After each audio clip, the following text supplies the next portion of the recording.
Dari data informasi Badan Pusat Statistik, perlu kita ketahui bahwa nilai ekspor pada 6 tahun terakhir mengalami penurunan yang cukup mengkhawatirkan, terutama di tahun 2019 hingga 2020.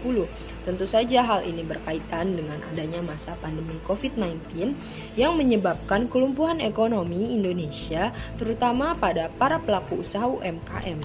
Dengan segala upaya yang dilakukan oleh pemerintah maupun pelaku usaha, pada akhirnya di tahun berikutnya atau tepatnya di tahun 2021, nilai ekspor Indonesia mengalami peningkatan kembali yang cukup signifikan, sehingga kita bisa melihat bahwa sebenarnya perluasan ekspor dalam negeri mempunyai potensi yang unggul dan perlu adanya pengembangan produk yang dapat meningkatkan pendapatan negara. Dilanjut dengan perdagangan ekspor di Indonesia pada tahun 2023 juga mengalami peningkatan yang cukup tinggi dengan nilai ekspor sebesar 268 miliar US dollar, sebab pemerintah selama 3 tahun terakhir bergerak menggunakan fiskal untuk menangani COVID-19 serta pemulihan ekonomi. Pertumbuhan ini didukung oleh peningkatan ekspor baik komoditas migas maupun non-migas yang masing-masing meningkat sebesar 65,3% dan 13,97%.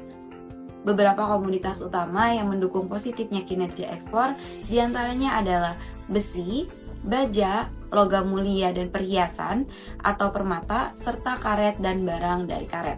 Walaupun nilai perdagangan ekspor di Indonesia sudah meningkat, namun Indonesia juga pernah tertinggal loh. Nah, untuk mengatasi hal-hal tersebut, maka di sini pemerintah membuat kebijakan. Adapun kebijakan pemerintah untuk mendorong ekspor adalah kebijakan-kebijakan yang mampu meningkatkan kembali daya saing ekspor di pasar internasional. Yang pertama, memberikan kemudahan kepada produsen barang. Yang kedua, menjadi kestabilan nilai tukar rupiah. Hal ini bisa membangkitkan semangat ekspor produsen loh, karena dengan menjaga kestabilan nilai tukar rupiah, para eksportir bisa lebih mudah dalam menentukan harga pasar di kancah perdagangan internasional. Jadi para eksportir gak ragu deh buat melakukan ekspor produk mereka dan bersaing di pasar internasional. Yang ketiga, adanya perjanjian dagang internasional. Dengan menawarkan kesediaannya untuk menjadi pembeli atau penjual produk, sehingga negara satu dan lainnya yang melakukan perjanjian bisa saling mendapatkan keuntungan. Yang keempat, peningkatan promosi produk dalam negeri. Perlu teman-teman ketahui bahwa pasar internasional itu luas banget loh, sehingga peran pemerintah untuk membantu promosi juga tak kalah penting. Pada poin ini, pemerintah membuat kebijakan dengan mengenalkan produk dalam negeri di pasar internasional. Seperti contohnya, mengadakan pameran, festival olahraga, seni, musik, dan kegiatan lainnya untuk menjadi alat promosi. Yang kelima, ada subsidi ekspor. Kebijakan ini dilakukan dengan cara memberikan subsidi dalam bentuk keringanan pajak, tarif angkutan umum murah, kemudahan pengurusan ekspor, hingga kemudahan mendapatkan kredit dengan bunga yang cukup rendah. Yang terakhir, ada premi ekspor. Apa sih premi ekspor itu? Premi atau intensif ekspor ini ternyata juga bisa mendorong kegiatan ekspor di Indonesia bagi para produsen dan eksportir. Penghargaan ekspor antara lain berupa pemberian penghargaan atas kualitas produk ekspor sebagai penunjang pembiayaan kepada UKM yang kegiatannya lebih berorientasi ekspor.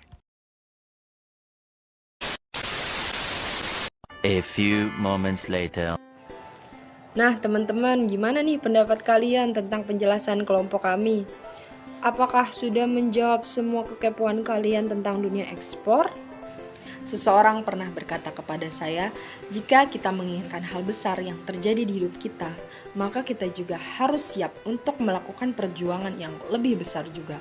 Begitupun dengan langkah yang sedang kita jalani sekarang, kita harus memiliki tekad dan keberanian untuk menghadapi langkah tersebut, maupun rintangan dan tantangan yang ada. Tetap semangat, jangan putus asa. Semoga video ini bermanfaat. Terima kasih. Salam ekspor.